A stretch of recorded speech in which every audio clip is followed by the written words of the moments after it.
we talk about the 50th anniversary of Title IX, obviously that has to do with legislation, but there's this huge impact that you mentioned that media and reporters have on progressing women's sports forward. Yeah. So there's a message that you could challenge networks, individual reporters, people on television to do for women's sports and to help continue move it forward so we look in the next 50 years and say, look how far we come. What would that be?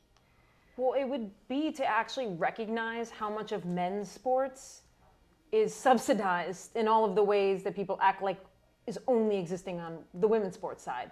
I mean, Haley referenced it in her talk as well, like this idea of like looking at women's sports as a charity, both on the media side and on the money side. And it's like, well, you look at the men's sports, if we pulled the data, it'd be like zillions of dollars into stadiums and who are the gatekeepers on the men's side. And so continuing to rely on this idea of like why people like love sports, because we have men in charge and they've decided a dunk and a big hit are the things people care about. And it just so happens that men do those things at some physical expression level higher than women. Now everything is a trickle down from that. And so I think so it's not like a specific ask, it's more like recognizing the system that's been set up. Yeah. And stop reinforcing the idea that this system is natural, that this is the way sports would always work in every iteration, if you believe in the multiverse, right? Of every iteration that we develop sports, they always end up like this? No. So I think that is kind of at the heart of the message. Yeah, it's what I think about with Major League Baseball being in pro softball. People say, well, the league's not viable and it's been around for this time. And I said, well, if you would go look at how many times Major League Baseball got bailed out and didn't make a profit for years, like give women's sports that same time to like grow and develop. So today you talked about some stories that I would wager that most people in the audience had never heard. What is it going to take to where we are hearing those stories that not only from then, but now that there are women who are in the WNBA or play pro tennis or pro softball or lacrosse, that we don't know their stories? And what's it going to take to where women are more often household names, and it's not just those couple that all the attention, like you mentioned, gets focused on? Yeah.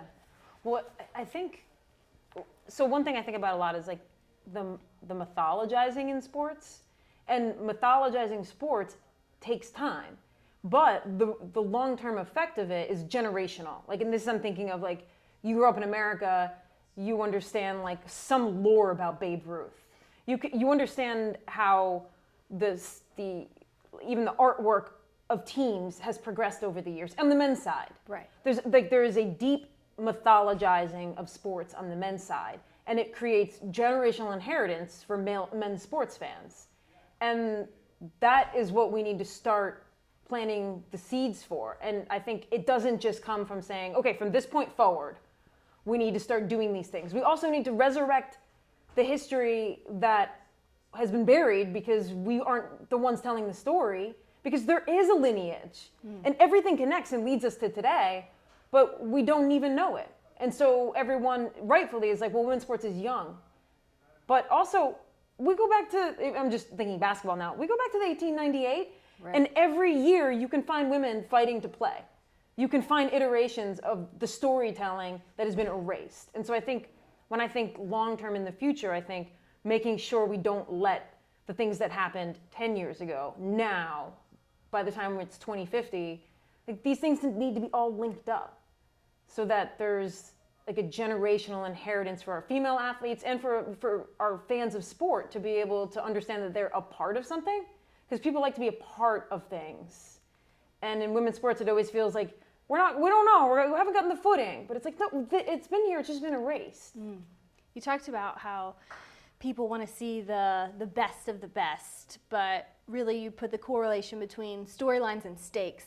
For maybe people who didn't tune into your talk, can you challenge them to think about why they love sports, why they get fired up? Like you mentioned, why we cry when we watch a commercial about an athlete we don't even know. Yeah. Well, I think there's like this thing that happens where like male sports fans think they can't love sport for any sort of like emotional reason or something, or even intellectual. It just needs to be some like gut biological factor. But if you really sit down and you analyze most men could imagine caring about their son's CYO game in a desperate, desperate way. Well, if you only like sports at the best of the best, why are you so interested in this 11-year-old's game? Right. Oh, maybe it's because you know him really well. You got so many stakes and storylines built into youth sports. Like, why do we have a problem in youth sports where parents are out of control if they are not motivated by stakes and storylines? I think it's like a simple shift in like noticing in nuance. You've been told this is why you love sports, but really? I mean, how long would you watch a dunk contest if there was no stakes, no storylines? You'd watch a bunch of dunks, and then like at some point you'd be like, okay, I've seen a lot of dunks now. So I think going to that further level, it makes you better, one, understand your relationship with sports and why you love it, and maybe see how the sports world is imbalanced. I love that. Thank you so much for joining me, Kate. I appreciate it. Thank you.